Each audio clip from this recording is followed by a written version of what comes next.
भावना है वो आत्मा के स्वभाव में अनुरक्ति के लिए। अनित, आचरण, एकत्व, अन्यत। अनित, आचरण, संसार, एकत्व, अन्यत और असुचि, ये है संसार शरीर भोगों से विरक्ति का परिणाम है इन 6 भावनाओं के द्वारा।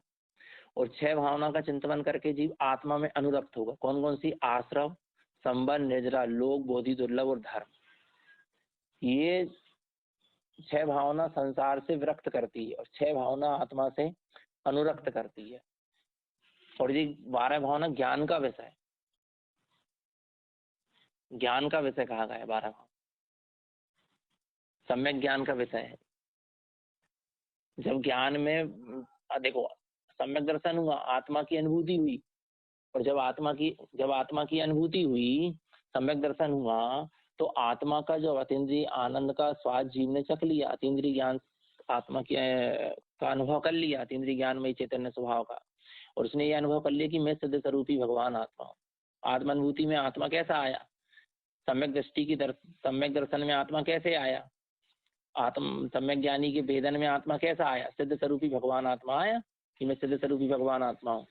और उसका वेदन तो कर लिया, सिद्ध स्वरूपी अपने आप को पहचान तो लिया, अनुभव को तो कर लिया, अनुभूति तो हो गई उसको आत्मा की, पर उसके ज्ञान में 12 भावना का चिंतन चलेगा।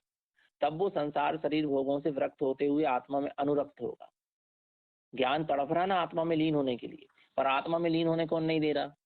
चारित्र मोहिनी कर्म का होता है। जब चारित्र मोहिनी कर्म का उदय आएगा तो ज्ञान के सामने आएगा, ज्ञान के सामने आएगा। चारित्र मोहिनी कर्म का उदय संसार शरीर विषय भोगों की ओर ले जाएगा, तो उसमें फिर वो सम्यक ज्ञानी का ज्ञान चिंतन करेगा 12 भावना का, और अपने उपयोग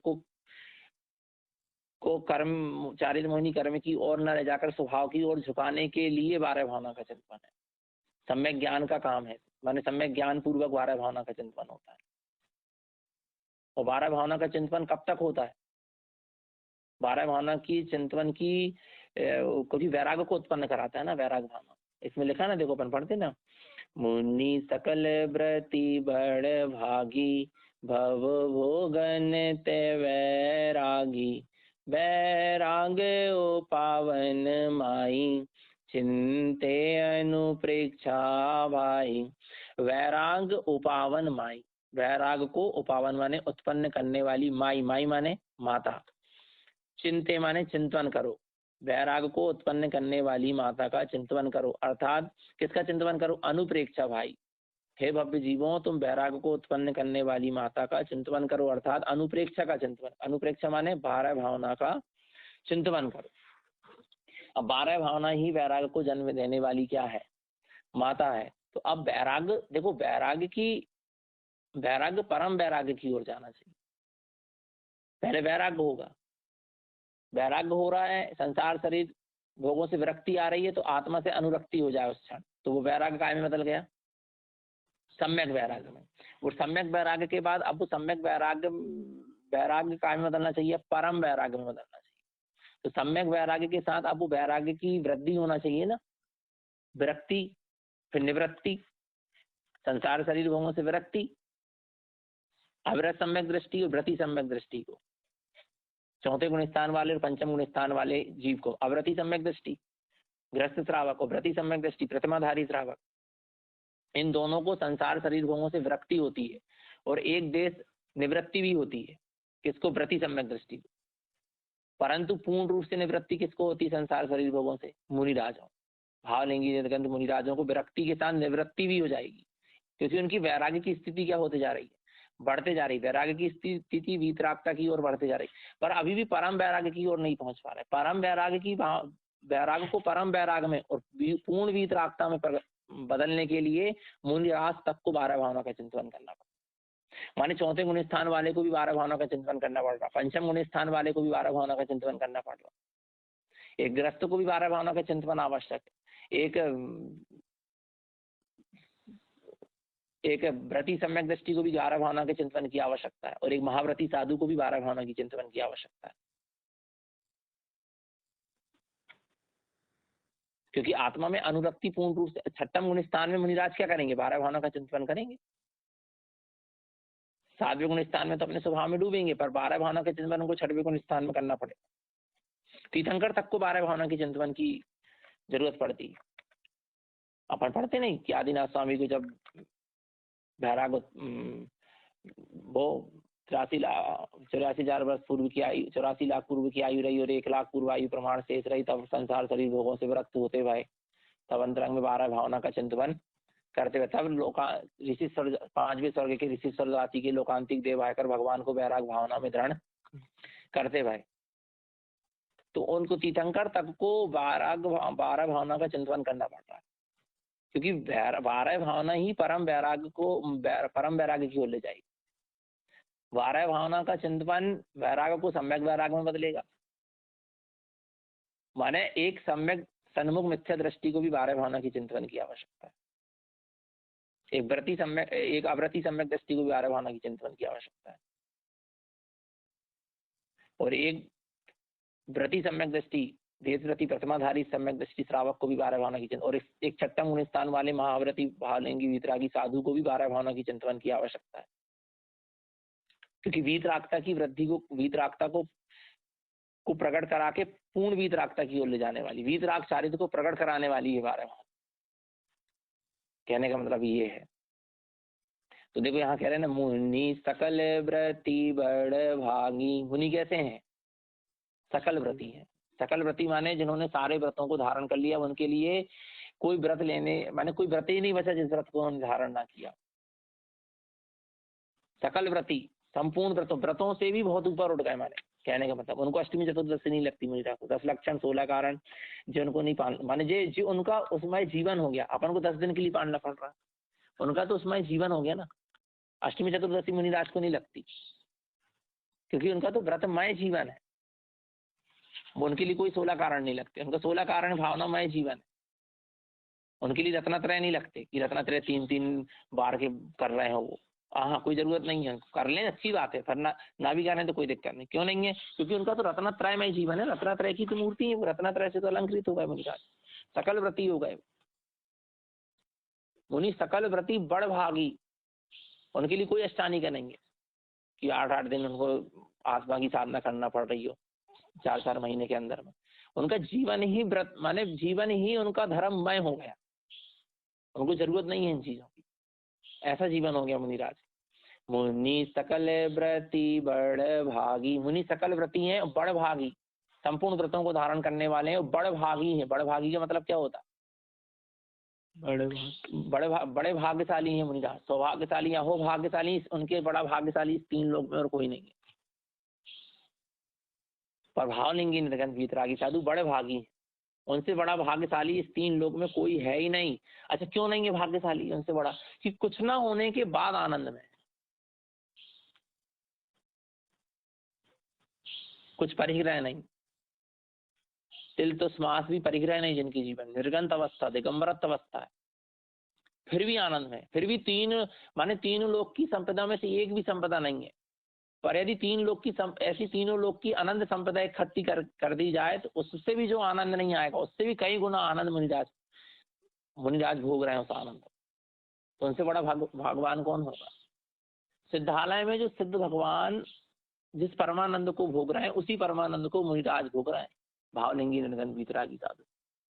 विचार करो, अवैध सम्यक दृष्टि ने तो उस आनंद को चखा बस है, पर भावलिंगी निर्गंध वीतरागी साधु तो उस आनंद को लूट रहे हैं। उनसे बड़ा भाग्यशाली कौन होगा? इस 3 लोग में कोई नहीं। जिनके चरणों में बड़े बड़े राजा महाराजा इंद्र आदि भी नमस्कार कर रहे हैं। विचार करो, चक्रवर्ती भी जिस मुनि अवस्था के लिए, जिस मुनि पद के लिए, साधु पद के लिए, ऐसी वीतरागता के लिए, ऐसे सिद्धोपयोग के लिए तड़प रहा और रो रहा हो। एक क्षायिक सम्यक दृष्टि भरत चक्रवर्ती के सामने जब उसके पुत्र मुनि हो जाते थे तो वो रोता था।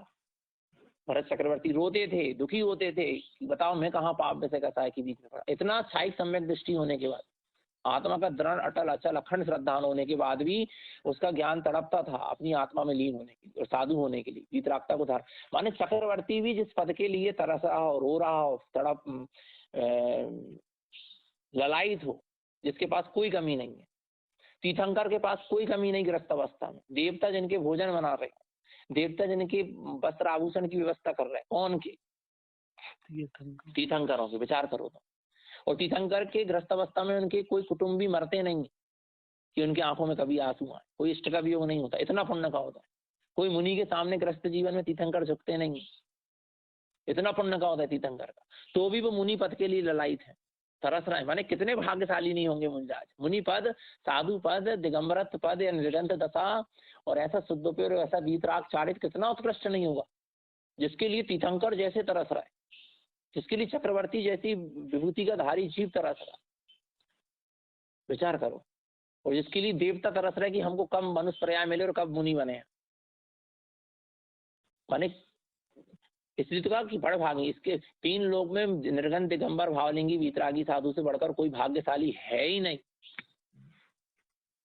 और जीव ज्यादातर ऐसी क्षणभंगुर उपलब्धियों में अपने आप को भाग्यशाली मानता, ये पद मिल गया, वो पद मिल गया, ये हो गया, वो हो गया। विचार करो आप, है तो रत्नत्रय, माने रत्नत्रय से अलंकृत हो तो हम कितने भाग्यशाली। माने विचार करो मुनिराज के लिए और क्या चाहिए।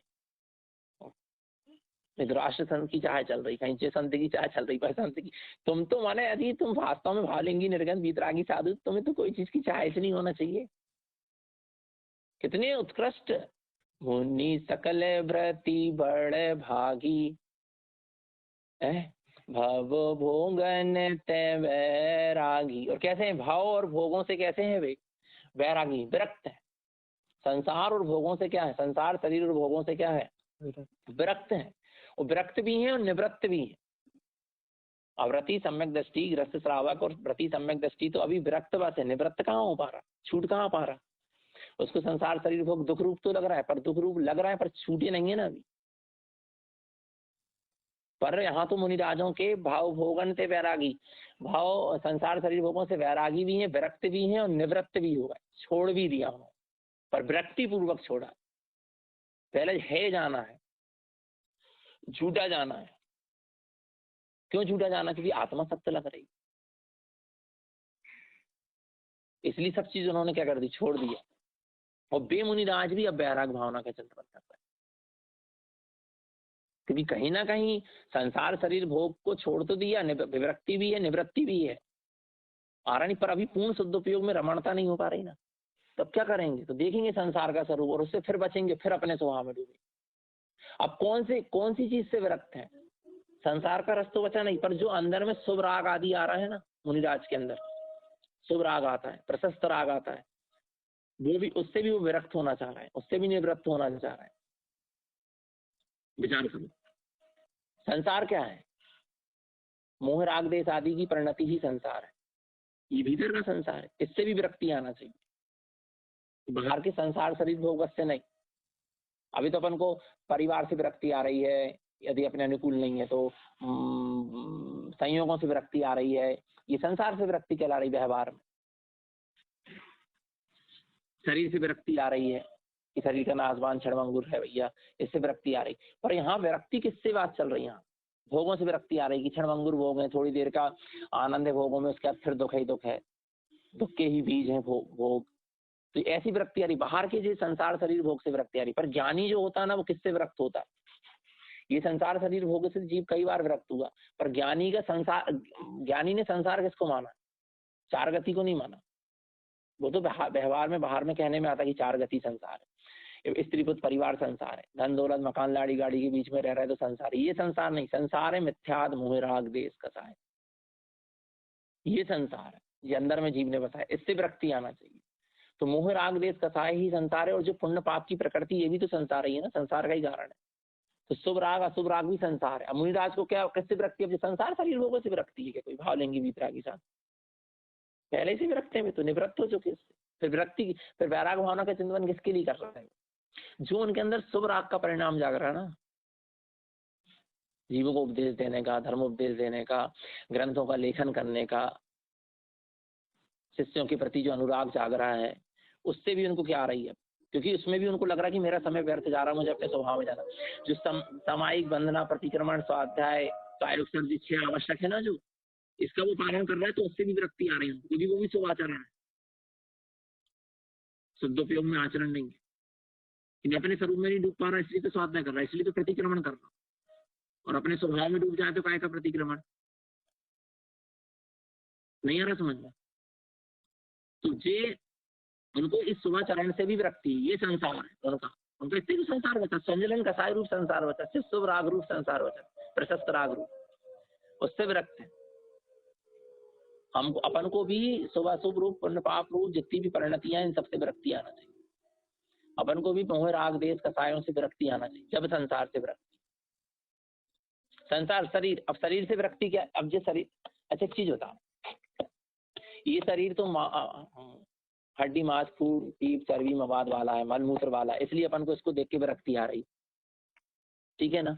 और सम्यक दृष्टि को शरीर से विरक्ति रहती है, उसमें अनुरक्त नहीं होता, ठीक है।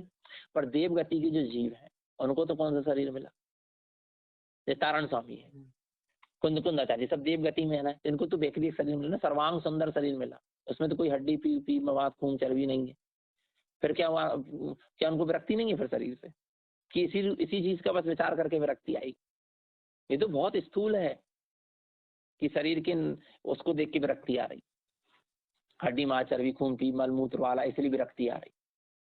तो फिर देवों का तो हड्डी मांस खून चर्बी वाला शरीर नहीं है, सर्वांग सुंदर शरीर है, बेकरी एक शरीर है, तो क्या उनको विरक्ति नहीं है सम्यक दृष्टि देवों को शरीर से?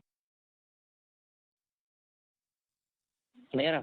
अरे सम्यक दृष्टि ज्ञानी को अपने जो आत्मा के शुद्ध असंख्यात प्रदेश में ही जो कायवान है, काया प्रमाणम तम ब्रह्म रूपम, जो आत्मा शुद्ध असंख्यात प्रदेशी ज्ञानमयी चेतना है ना, जो ब्रह्म स्वरूप उसकी काया है, ज्ञान दर्शनमयी चेतन जो काया है, उससे वो अनुरक्त है। और पता कौन से शरीर से विरक्ति? जो पुद्गल कर्म परमाणु से जो शरीर, पुद्गल कर्म परमाणु रूप जो शरीर है ना, उससे विरक्ति।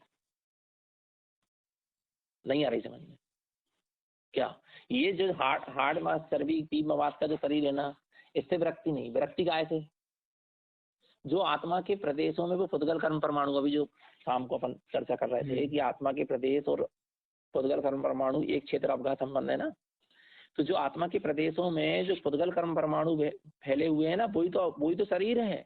उसी के आवरण में फिर आत्मा इस शरीर में विद्यमान है। तेजस और कारमान शरीर तो जीव के साथ जाता अगली पर्याय, बाकी औदारिक शरीर व्यक्तिगत शरीर क्या, ये तो यहीं छूट जाते हैं। पर जब दूसरी गति में जाता तो भी तो जीव एक शरीर को लेके जाता है कि शरीर को छोड़ के जाता है? तेजस और कारमान शरीर को लेके जा रहा है ना, तो वो शरीर है जो पुद्गल कर्म परमाणु है, वो शरीर है, और उससे विरक्ति होना चाहिए।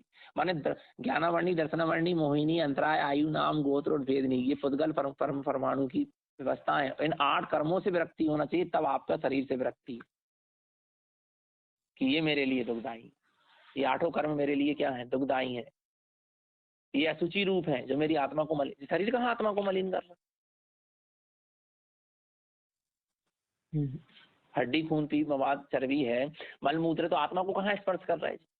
कर ही नहीं रहे। तो आत्मा को यदि स्पर्श कर भी रहा है कोई, व्यवहार में कहने में आ रहा है, तो कर्म वर्गणाएं कर रही, पुद्गल कर्म वर्गणाएं, द्रव्य कर्म रूप जो पुद्गल कर्म वर्गणाएं है, यही को स्पर्श कर रही है, मलिन कर रही है। मलिन कर रही माने मलिन कहने में आ रहा है इसके संयोग के कारण कि आत्मा सूची रूप है, कर्म संयोग रूप है, रागी है, देसी है, कसाई है, मोहिनी है, ज्ञानावर्णी दर्शनावर्णी मोहिनी अंतराय आयु नाम गोत्र वेदनी वाला। तो ये क्यों कहने में आ रहा? तो इससे विरक्ति आना चाहिए। ज्ञानावर्णी आदि कर्म जो 9 कर्म, द्रव्य कर्म भाव कर्म 9 कर्म, ये आत्मा का द्रव्य कर्म रूप जो कर्म परमाणु, ये शरीर, और इससे विरक्ति आए, ये जीव को असुचि रूप लगे, ये शरीर से विरक्ति है सच्ची, और यही परिग्रह है सच्चा। ये बाहर में तो सब परिग्रह छोड़ दी तुमने, और यही 9 कर्म वर्गणा और द्रव्य कर्म वर्गणाओं से जो आत्मा घिरी हुई है ना, वही तो परिग्रह, जिसने परिग्रह चारों तरफ से आत्मा को जिसने घेरा है। और जैसे जैसे परिग्रह त्याग क्या है? पुद्गल कर्म परमाणुओं का क्षय होते चले जाना परिग्रह त्याग है। जैसे जैसे आत्मा की स्थिति बनेगी, ध्यान की साधना की, रमणता की, लीनता की, आत्मरमणता की स्थिति बनती चली जाती, सदुपयोग की स्थिति बनती चली जाती है, और जो शरीर क्या हो जाता है, वो जो कर्म परमाणु चिपके हैं आत्मा से, वो झड़ते चले जाती, वो है परिग्रह त्याग सच्चा। यही तो सुधरे थे गुरु महाराज के 9 सूत्र सुधरे है ना, तो अपन यही पढ़ते ना, मन वचन काय तो उत्पन्न हित सहाय द्रव्य कर्म भाव कर्म 9 कर्म, द्रव्य कर्म भी सुधरा, 9 कर्म भी सुधरा, और भाव कर्म भी सुधरे। यही है, ये विरक्ति, ऐसा चिंतन चला हुआ गुरु महाराज के अंदर। जो हम बता रहे हैं ना, तो मैं संसार शरीर भोग से विरक्ति, मैंने कौन सा संसार, कौन सा शरीर और कौन से भोग, इससे विरक्ति आना चाहिए। ये है सच्ची 12 भावना का चिंतन। ये भी बाहर में जो अपन 12 भावनाओं का चिंतन कर लेते हैं थोड़ा बहुत, ये तो बहुत स्थूल है। तो मुंह राग देश कसाय आदि से विरक्ति आ रही, माने संसार से विरक्ति, क्योंकि वही संसार है। शुभ चरण पुण्य पाप रूप, शुभ चरण शुभ शुभ चरण रूप जो उसमें रस आ रहा है ना, उससे में भी विरक्ति है, नीरसता आना चाहिए। तो ये संसार से विरक्ति। और शरीर क्या, द्रव्य कर्म पुद्गल कर्म रखना है, जो द्रव्य कर्म रूप है वो शरीर, उससे विरक्ति आना चाहिए। वो असुचि रूप है, वो आत्मा को मलिन कर रहा है, कर्म रूपी अंजन, उससे विरक्ति आना चाहिए। और भोग, कौन से भोगों से, 5 इंद्रियों के विषयों के भोगों से विरक्ति है कि अरे 5 इंद्रिय के विषय, अच्छा 5 इंद्रिय के विषय अपन को दुख रूप है, क्योंकि पूर्ति नहीं हो रही। पर जो उत्कृष्ट देव है उसको तो 5 इंद्रियों की विषयों की पूर्ति हो रही ना, सम्यक दृष्टि देव है, अब उसको तो 5 इंद्रिय के विषयों की पूर्ति हो रही, फिर भी क्यों उससे विरक्त है? क्योंकि आत्मा का जो अतीन्द्रिय आनंद है ना, उसके सामने सब क्या है, फीका है। भोगों में दम नहीं है, इसलिए भोगों से विरक्ति है, ये थोड़ा ना मतलब है। नहीं आ रही समझना, भोगों में दम नहीं है, नहीं आ रहा समझ। भोगों में भाई दम नहीं है कोई। आज अपन ने खाए पिए, फिर अपन को ऐसा लगता है यार कुछ फिर जो कहते हो जाते, पहने ओढ़े, थोड़े दिन बाद फिर वो सब चीज क्या लगने लगती, नीरसता सी लगने लगती। आरन ऐसा नहीं है कि भोगों में दम नहीं है, भोगों में वो नहीं है, इसलिए जिसको तो निरंतर निरंतर उत्कृष्ट से उत्कृष्ट भोग मिल रहा है, ऐसा सम्यक दृष्टि भी तो भोगों से क्या है, विरक्त है। पर वो नहीं मिल रहा ना जो आत्मा के अतीन्द्रिय आनंद से मिलता है, आत्मा के अतीन्द्रिय आनंद से जो मिलता है वो नहीं मिल रहा। तो ये छोटे मोटे भोग की तो बात ही नहीं चल रही है। हारानियर जो उपयोग का एक समय के लिए भी स्वभाव के अतीन्द्रिय आनंद को न भोग कर कहीं ना कहीं पर्याय की भोग रहा है, उपयोग पर्याय की ओर जा रहा है, उस भोग से उसको विरक्ति, उसको लग रहा कि छोड़ ना सकूं ये कोचिंग, एक क्षण के लिए भी अपने छोड़ नहीं सकता अपने स्वभाव को, माने एक क्षण के लिए भी उपयोग पर में जा रहा है ना, पर्यायों में जा रहा है, कोई भी पर पर्याय में जा रहा है। तो ये भोग रूप उपयोग की ये भोग रूप जो स्थिति है वो नहीं सुहा रही किसको, मुनिराज को, भावलिंगी वीतरागी साधु तारण स्वामी। ये भोगों से विरक्ति कि अब हमको ये पर्याय, एक समय की भी विभाव पर्याय को भोगना ही नहीं है, छोड़ ना सकूं ये कौचिन, ये भोगों से विरक्ति। ये भोग क्या क्षणभंगुर भोग है, ये तो 5 इंद्रिय के भोग, इनसे क्या विरक्ति लाना, माने इनसे तो विरक्ति सहज है, बहुत छोटा स्थूल विरक्ति है। अरे हम तो कह रहे हैं जिसको बिल्कुल ज्ञान नहीं है ना 5 इंद्रियों के विषय भोगों में दुख है, जो है वो भी 5 इंद्रियों के विषयों को भोगता है ना, उसके बाद उसको भोगने के बाद उसको दुख ही लगता है, उसको लगता है सब झूठा, फिर भले ही 2 मिनट बाद फिर उसका मन उस तरफ चला जाता है। स्पर्शन इंद्रिय आदि के भोग करने के बाद किसी को सुख का अनुभूति नहीं होती, भोग भोगे उसके बाद नियम से उनको गिलानी आएगी, उनको लगेगा कुछ नहीं बचा, फिर भले ही फिर इंद्रियां पुष्ट हो जाती, वो बात एक अलग है। पेट भर जाता है, फिर आप कितनी अच्छी चीज हो खाओगे क्या, इच्छा नहीं होती, फिर देखने तक की इच्छा नहीं होती, वही चीज जिस तुमको अच्छे भोग से खा रहे थे, रस लेके खा रहे थे। ये तो बहुत स्थूल है विरक्ति भोगों से, 5 इंद्रिय के विषय भोगों से तो सहज में विरक्ति हो जाती।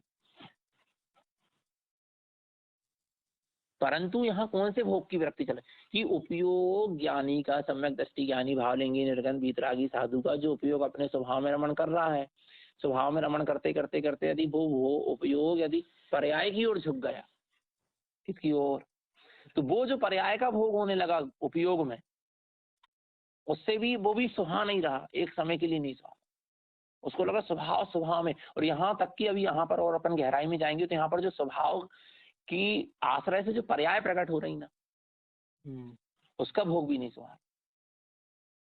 जैसे आनंद की स्थिति बनी, अंतर्नाद की स्थिति बनी, प्रकाश की स्थिति बनी, शांति की अमृत धारा की स्थिति बनी, सुख का वेदन होने लगा, आ रहा नहीं आ रहा। तो ये होगा परंतु ज्ञानी रत किसमें होगा? जहां से पर्याय प्रकट हो रही है उस स्वभाव में रत रहे। परंतु कई बार क्या होता है, स्वभाव में जोर न जाकर स्वभाव से जो पर्याय प्रकट हो रही ना, उसमें क्या हो जाता है, उसमें उपयोग चला जाता है। उसको लगता है कि नहीं नहीं ये नहीं, फिर स्वभाव को पकड़ने की कोशिश कर, प्रकाश में नहीं, किरणों में नहीं, सूर्य को पकड़ना है। ऐसे ही स्वभाव को पकड़ना है, स्वभाव को पकड़ना है, उसके पर्यायों को नहीं पकड़ना। उससे भी विरक्ति, मैंने कितनी विरक्ति, आप इसलिए तो कह रहे 12 भावना का चिंतन मुनिदास तक को करना पड़ रहा है। उनको नहीं है, जो संसार शरीर भोग तो भावलिंगी वितरागी साधु के जीवन में है ही नहीं। इनसे क्या वो, इनका क्या चिंतन करेंगे कि इनसे ये झूठे हैं, नासवान है। ये तो बहुत स्थूल है ये 12 भावना का चिंतन, बहुत गहरा है 12 भावना का चिंतन। कि कहाँ छठम सप्तम और स्थान में झूला झूलने वाले साधु को तब 12 भावना का चिंतन करना पड़ता है। मन है पर्याय ज्ञान के धारी हो जाते हैं कौन? तीर्थंकर मुनि दीक्षा के बाद तो भी 12 भावना का चिंतन करना पड़ता। गणधर परमात्मा तक को 12 भावना का चिंतन करना पड़ता। तो कब वो गणधर परमात्मा क्या इतने स्थूल 12 भावना का चिंतन करेंगे कि संसार शरीर भोगों से विरक्त वाला है? वो तो जो अभी अपन ने समझा ना, संसार क्या है, शरीर क्या है, भोग क्या है, अंतरंग की व्यवस्था, इससे विरक्ति का भाव इससे करते हैं, इससे निवृत्त होना चाहते हैं। ये है सच्ची 12 भावना का चिंतन। जब तो कहा मुनि सकल, मुनि माने हम ज्ञानियों की दशा को जान ही नहीं सकते अंदर में क्या है। अपन को यही लग रहा कि ये सम्यक दृष्टि ज्ञानी संसार शरीर भोगों से, देखो उसको कितनी विरक्ति, कितना उदासीन है वो संसार से, उसको कुछ नहीं सुहारा। उससे पूछो अंदर में उसको क्या नहीं सुहारा, नहीं आ रहा माने उसको क्या नहीं सुहारा, विचार करो। तो अपन को लग रहा है ऐसी चीजें नहीं सुहा रही, इसको पाप पर ही रहे जो बाहर में दिख रहे हैं अपन। अरे ये तो कोई वो ये तो कुछ है ही नहीं ना। उसको उसके अंदर के द्रव्य कर्म, भाव कर्म, मोह कर्म नहीं सुहा रहा है, पर्यायों की तरफ जो दृष्टि जा रही वो नहीं सुहा रही, रागादि मोहादि नहीं सुहा रहा है, शुभ अशुभ नहीं सुहा रहा है, पुण्य पाप नहीं सुहा रहा है, एक समय का भी पर्याय रूप दृष्टि नहीं सुहा रही, एक समय का पर्याय रूप परिणमन नहीं सुहा रहा, स्वभाव विभाव पर्याय नहीं सुहा रही, मात्र स्वभाव स्वभाव स्वभाव के अलावा और कुछ नहीं सुहा रहा। बहुत उत्कृष्ट दशा है, ये समझ लेना। और ये स्वरूप तुमको कहीं नहीं मिलेगा, सब यही बताएंगे संसार शरीर भोगों से विरक्ति का नाम वैराग्य। बहुत गहराई है माने वैराग्य क्या है। ऐसे थोड़ा ना 60 वर्ष लग गए नारायण स्वामी को मुनि बनने। उनको तो 11 वर्ष की उम्र से संसार शरीर भोगों से विरक्ति थी। ऐसा नहीं, अंतरंग की एक चीजों को उन्होंने गलाया है, विरक्ति भी और निवृत्ति के साथ। मुनि सकल व्रति बड़े भागी, बड़े भागी जब तो कहा उनको, मुनि सकल व्रति बड़ भागी, भव भोगन ते वैरागी, वैराग्य ओ पावन माई। वैराग को उत्पन्न करने वाली माता है। चिंते अनुप्रेक्षा भाई, 12 भावना, इसलिए 12 भावना का चिंतन करो, विचार करो। लोकांतिक देव, 5वें स्वर्ग के लोकांतिक देव, ब्रह्मोत्तर जो स्वर्ग है उसके जो ऋषिश्वर जाति के लोकांतिक देव होते हैं वो बाल ब्रह्मचारी होते हैं, देवियों का संयोग नहीं होता। और बाल ब्रह्मचारी, कितने बाल ब्रह्मचारी पता है, कितने बाल ब्रह्मचारी, कितनी विरक्तता उनके जीवन में कि 8 सागर की उनकी आयु होती, 9 सागर की उनकी आयु होती। 8-9 सागर कितना होता है। और भी उनका कुछ काम नहीं होता, उनका एक विमान होता, विमान होता है योजनों का। कितने का? योजनों का विमान होता। और इतने योजन के विमान में अकेले बैठे रहते, एक लोकांतिक देव से एक विमान, और 12 भावना का चिंतन करते रहते 8 सागर तक। माने कितना गहरा चिंतन नहीं होगा 12 भावना, नहीं आई समझ में। वो बाल ब्रह्मचारी होते और कोई चीज से कोई प्रयोजन नहीं। माने एक देव दूसरे देव से भी तथ्य की चर्चा नहीं कर रहे हैं। यहाँ तो सर्वार सिद्धि के देव एक दूसरे से चर्चा कर रहे हैं तथ्यों की, और समय का माने समय निकाल रहे हैं अपना पूरा तथ्य की चर्चा के माध्यम से 33 सागर का आत्मा की चर्चा करके।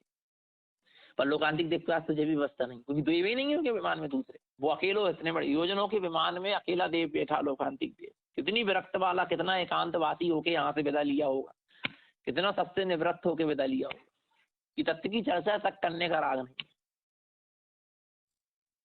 है। और 12 और मात्र 8 सागर तक 12 भावना का चिंतन चल रही, कितनी महिमा नहीं होगी, विचार करो। अकेला बैठा योजनों के विमान में बाल ब्रह्मचारी लोकांतिक देव, और 12 भावना का चिंतन, और सिर्फ एक ही समय आएगा दीक्षा के समय। यदि आएंगे उनको एक ही राग आता है, जब तीर्थंकर की क्या होती है दीक्षा होती है, उसी समय वो आते हैं, और वो भी तीर्थंकर को फिर 12 भावना में वो क्या करते हैं, दृढ़ करते हैं।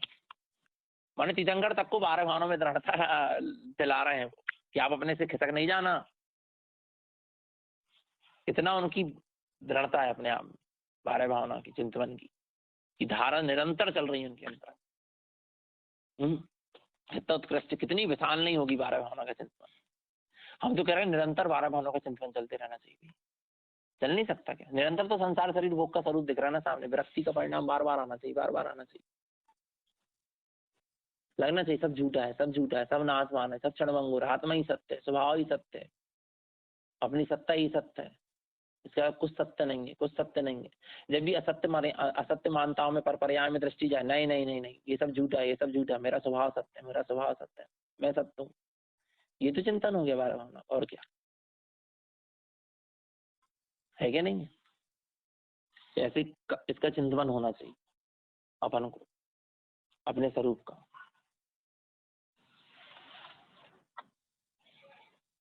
मुनि सकल व्रति बड़ भागी, भव भोगन ते वैरागी, वैराग्य पावन माई, चिंते अनुप्रेक्षा भाई, इन चिंतत सम सुख जागे। इनके चिंतन से क्या होता है? सम सुख जागे। सम समझते हो? वीतराग सुख, समतामय सुख, वीतराग सुख जागता है। वीतराग सुख माने शाश्वत सुख। रागमय सुख कितनी देर का है? थोड़ी देर का है। पर वीतराग सुख कैसा है? अनंत है, और अनंत काल तक रहने वाला है। देखो, इन चिंतत सम सुख, इनका चिंतन करने से समतामयी वीतराग सुख जागता है। इसलिए तो बैरागी कोई मुंह उतार के थोड़ा ना बैठता है, बैरागी कोई उदास होके थोड़ा ना बैठता है, अरे हमें तो संसार बिल्कुल नहीं सुहारा हो, और मुंह उतार के बैठ गए एक कोना में। जो कोई 12 भावनाओं का चिंतन है, जो कोई वैराग्य है आपको यहाँ, अच्छा जो नहीं लिख देते कि संसार से दुख लगता है, ऐसा नहीं लिखा है इसमें। इसमें ये लिखा है कि 12 भावना का चिंतन करने वाले जीव को क्या होता है? इन चिंतत सम सुख जागे। वीतराग सुख की उपलब्धि होती है, समता में सुख की उपलब्धि होती है, जागता है सुख इन 12 भावना का चिंतन करने से।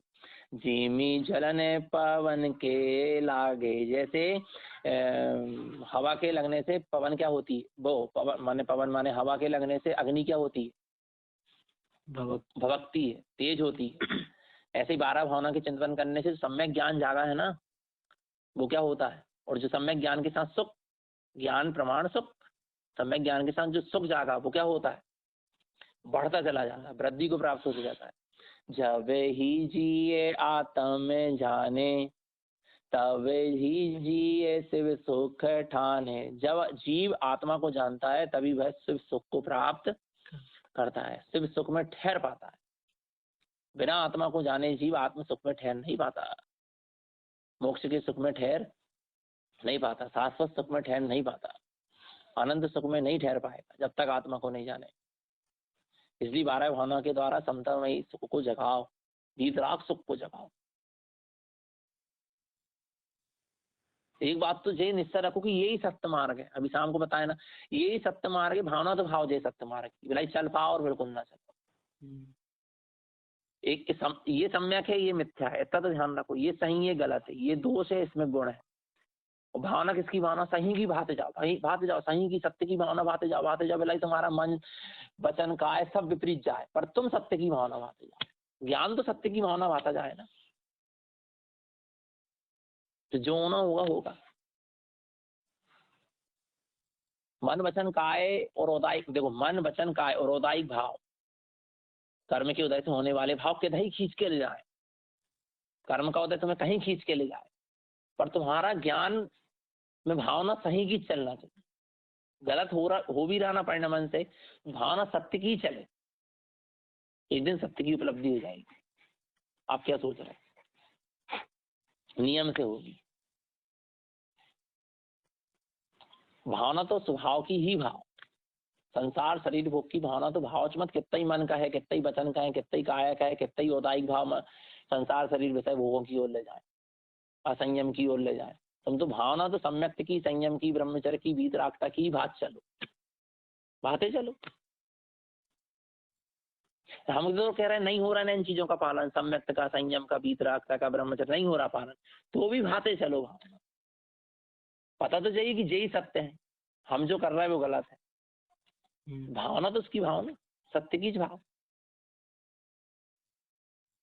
जैसे जैसे रावण को लगता था कि मैं गलत हूँ और सीता सही है, राम सही है, पर वो अहंकार वश और वो बार बार उसको वो आता था भाई, पर उसको ये तो पता था कि सीता ही सही है, सीता ही सत्य है, राम ही सत्य है।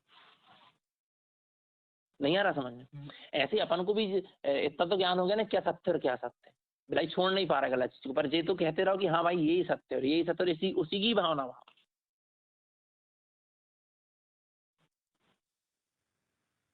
ऐसा है ना, भाते जाओ मगर अपने स्वरूप की बात। इन चिंतत सम सुख जागे, वीतराग में सुख, वीतरागता में ही सच्चा सुख है। अच्छा, वीतरागता का सुख कैसा है? शांत है। नहीं है समझ में? नहीं आ रहा समझ में? वीतरागता का सुख शांत है। शुभ और अशुभ राग से जो सुख होता है ना, जैसे अशुभ राग से सुख होता है, माता पिता, भाई बंधु, स्त्री पुत्र, परिवार, पांच इंद्रियों के विषय, ये सब अशुभ राग, इनसे सुख मिलता है। कितनी देर का? क्षणिक है, क्षण में अंगूर है, नाशवान है, थोड़ी देर का। और कभी शुभ राग से सुख मिलता ना, अपन गुरु महाराज की प्रभावना कर रहा है, मंदिर विधि कर रहा है, भजन कर रहा है, भक्ति कर रहा है, तत्व की चर्चा कर रहा है, तत्व की चर्चा सुन रहा है, तो अपन को कितना रस आ रहा, सुख लग रहा कि नहीं लग रहा? लग रहा है कि नहीं लग रहा? एक जी सुख भी रहता, पर इसमें भी उत्साह है। इसमें भी क्या है? उत्साह है, अच्छी बात है, पर ना ये भी थोड़ी देर का। पर ना जो भीतराग सुख होता है, जैसे व्रत नियम संयम के पालन करने से, समाई करने से, ध्यान करने से, बाहर बाहर बाहर शुभ आचरण करने से भी सुख लगता है, एक उत्साह रहता है ना, सुख लगता है। पर ये भी नहीं, भीतराग सुख एक अलग चीज है। भीतराग सुख में एक शांत दशा है। भीतराग जो सुख है ना, उसमें बहुत शांत दशा है, बहुत। जैसे समुद्र, जैसे हम कह रहे हैं लहर है ना, लहर, जैसे नदी में लहर उठ रही, समुद्र में लहर उठ रही ना, अच्छी लग रही कि नहीं लग रही? अच्छी तो बस थोड़ी देर की है ना, नहीं है समझ में? पर उसके लिए शांत दशा हो जाए, गंभीर हो जाए, एकदम गंभीर, एकदम शांत, वो सुख एक अलग है। और यहाँ उस सुख की बात चल रही। जैसे अपन को प्रवचन सुन के आनंद आने लगता, अपनी जय जयकार मचने लगती तब, या थोड़ी अंदर की स्थिति बनती ध्यान समाई पे, तो अपन को जय जयकार होती या बहुमान सा आने लगता, जी कोई अभी भीतराग सुख नहीं है। ये तो एक तो ये तो सिर्फ एक छोटी छोटी अनुभूतियों की सुख शांति आनंद की पर्याय है, ये भीतराग सुख थोड़ा है। भीतराग सुख में एक शांत स्थिति रहेगी, ना कोई जयकारा है, ना कोई ऐसे बाहर में कोई क्रिया है आनंद की, प्रसन्न, कुछ नहीं। वो एक शांत, अब वो कैसे हम समझा दें, माने वो एक वीतराग सुख माने एक अलग चीज। वो तो वही जान सकता है जिसने वीतराग सुख का आनंद चखा है, या जी वीतराग सुख में जो जी रहा है, भावलिंगी वीतरागी निरंत साधु, इसके अलावा और कोई नहीं।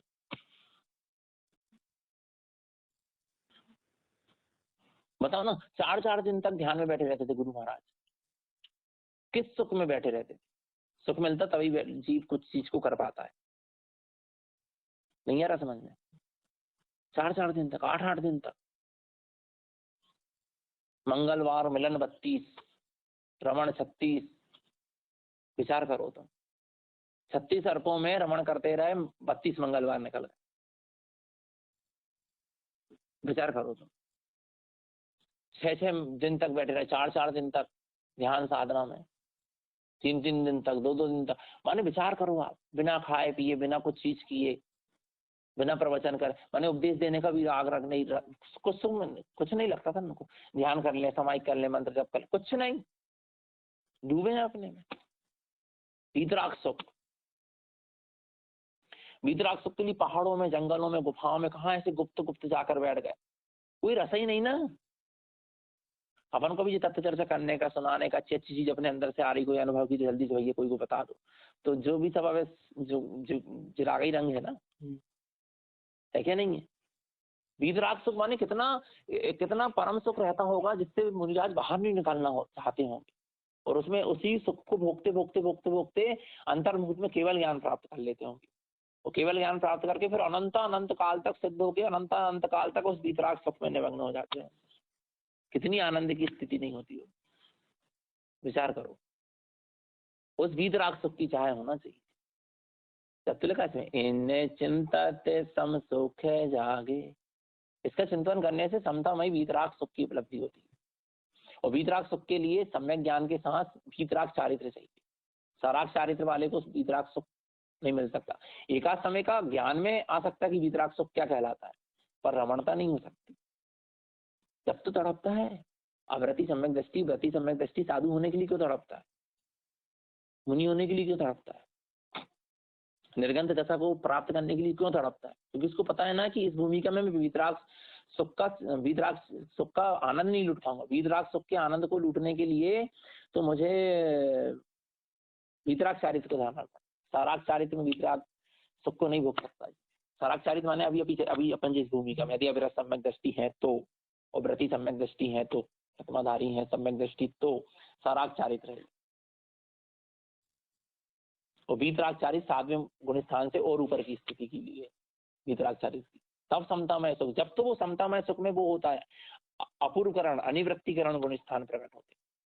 अपूर्व अपूर्व आनंद, अपूर्व आनंद, अपूर्व आनंद, इतना अपूर्व आनंद, इतना अपूर्व आनंद कि वो अपूर्व आनंद, इतना अपूर्व आनंद कि इसको मैं अनंत काल तक भी भोगूं तो मैं माने भोगता रहूं, फिर मैं छोड़ नहीं सकता। इतना अपूर्व आनंद, कहने का मतलब है तो आत्मा में कुछ, माने अनंत काल के लिए आत्मा में डूबना चाह रहा जीव, सब चीज छोड़ के, शरीर भी छूट जाए अनंत काल के, कुछ न मिले दोबारा संसार ही में नहीं यार, कुछ मिले वो सुख। माने वीतराग सुख, वो वीतराग सुख की तीर्थंकर सामने बैठे हैं और उनको यदि निर्वाण हो रहा है, मुनिराज के सामने समोसरण में बैठे हैं, और समोसरण में बैठे और एक मुनिराज दूसरे मुनिराज को निर्वाण पद की प्राप्ति हो रही है, या एक तीर्थंकर को मोक्ष ही हो गया हम कह रहे हैं, मुनिराज अपने ध्यान में बैठे हैं, उससे स्खलित नहीं हो रहा है अपने वीतराग, इतना वीतराग सुख की वीतरागियों का निर्माण हो गया तो उसका आनंद नहीं, उसमें भी आनंद नहीं आ रहा, वो सुख है, वो आनंद। विचार करो, अपन तो भी जरा जरा से में प्रभावित हो जाते, कोई की व्रत नियम संयम अच्छे उत्कृष्ट देख लिए, कोई की सम्यक की स्थिति अच्छी देख लिए, या अपन ने है क्या नहीं, ऐसे सच्चे ज्ञानी जीव का सानिध्य ही पाली तो अपन को उसी में सुख लगने लगता। वीतराग सुख कितना अद्भुत होता हो। बाजू वाले मुनिराज मोक्ष चले गए, उनके 12.5 करोड़ बाजे बज रहे, पर उन्हें मतलब नहीं है, तुम चले गए, आपने वीतराग सुख को क्यों छोड़ा? इतनी अद्भुत स्थिति नहीं होती हो, पर पता है जिसको इस वीतराग सुख का पता है, और फिर भी वो वीतराग सुख को नहीं लूट पाया किसी कारणवश, तो उसको कितनी तकलीफ नहीं होती होगी, विचार करो तो।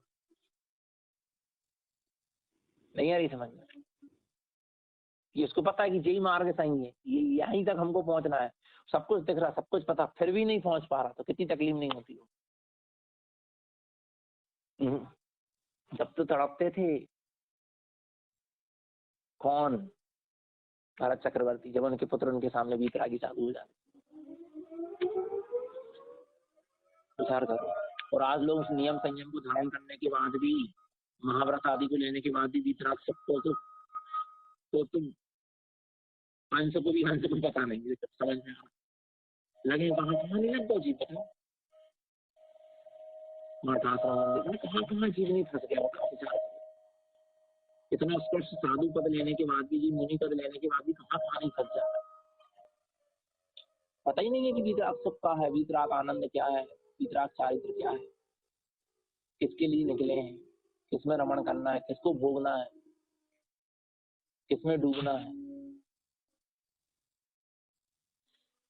हैं? नहीं आ रही समझ में? पुरुषार्थ करो वीतराग सुख का,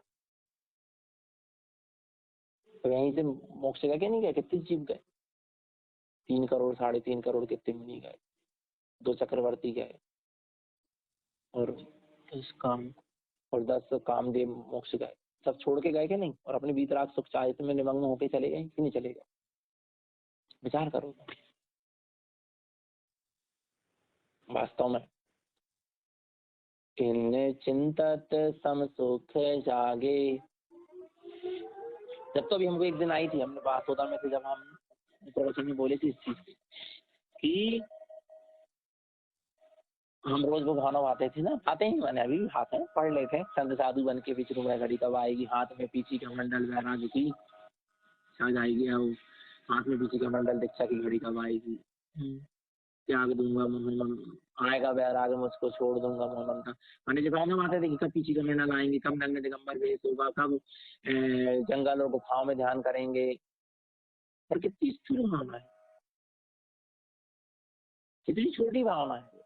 अरे तुम तो भावना वैसी भाव भरत बाहुबली जैसी, भरत चक्रवर्ती मुनि हुए, उनको पीछे का मंडल की जरूरत नहीं पड़ी, उनको हार चनेगा के लिए निकलने की जरूरत नहीं पड़ी। 48 मुनि बने और 48 मिनट में केवल ज्ञान हो गया। विचार करो, इतना वीतराग चारित्र, इतना उत्कृष्ट वीतराग चारित्र को लेके माने कितनी अद्भुत दशा। नहीं बाहुबली जो खड़े हुए तो खड़े हुए एक वर्ष तक, ना हार चर्या के लिए निकले, ना कोई उपदेश दिए, ना कोई प्रवचन किए, ना कोई ग्रंथों की रचना, ना कोई 28 मूल गुण, ना कोई तुम्हारे नाम से प्रतिक्रमण प्राश्चित का अवसर, कुछ नहीं, न पीछी का मंडल, कुछ। जो डूबे स्वरूप में तो डूबे ही डूबे। मान रहे हैं कि इस काल में इतना नहीं होगा, पर मार्ग तो यही सत्य है ना, मार्ग तो यही सही है, ऐसी दशा होना चाहिए कि पीछी कमंडल तक की जरूरत ना पड़े, मोक्ष ले जाए अपन। इतना जबरदस्त पुरुषार्थ हो, कितना ग्रस्त जीवन में रह के कितना जबरदस्त पुरुषार्थ नहीं रहा होगा भरत चक्रवर्ती की, देर नहीं लगी निकलते, क्योंकि उनको पता रहा होगा कि यही मार्ग सत्य। कौन सा वाला? वीतराग चारित्र वाला। वीतराग सुख चाहिए, जरा सा भी संयम के प्रति झुकान होता ना, तो संयम का पालन होता उनसे। होते वो मुनि 28 मूल गुण पालते, हार चरिया के नहीं निकलते, फिर सब होता, क्योंकि वो भाई रस तो पड़ा है ना, तो वो चीज तुमको मिलेगी।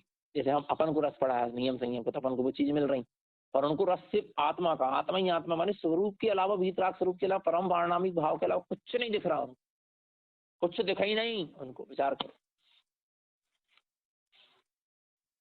नहीं आ रहा समझ में? अब साधु होने के लिए भी तड़प रहा है, तो काय के लिए तड़प रहा है? साधु होने के लिए नहीं तड़प रहे थे वो, उनको पता था ना साधु होने के बाद वीतराग चारित्र का आनंद मिलेगा, वीतराग सुख का आनंद मिलेगा, उसके लिए तड़प रहा था उनको। और जैसे ही हुए वो साधु, तो वो समझ गया किसके लिए हुआ था मैं साधु। कोई 28 मूल मानने के लिए थोड़ा ना हुआ था, कोई बीजी का मंडल उठाने के भार को ढोने के लिए थोड़ा ना हुआ था, मैं शिष्यों के भार को ढोने के लिए थोड़ा ना हुआ था, मैं तो अपने वीतराग स्वरूप के आनंद में निमग्न होने के लिए हुआ था। और डूब गए अपने में, 48 मिनट में केवल ज्ञान है। ये दशा होना चाहिए, ये स्थिति बनना चाहिए। कहाँ छोटी मोटी भावना भारा की पीछे का मंडल हो जाए, नग्न दिगंबर वेश हो जाए, ये तो बहुत स्थूल है, पर इतना ही भाल हो, इतना ही बहुत है। कछु तो भाई लो,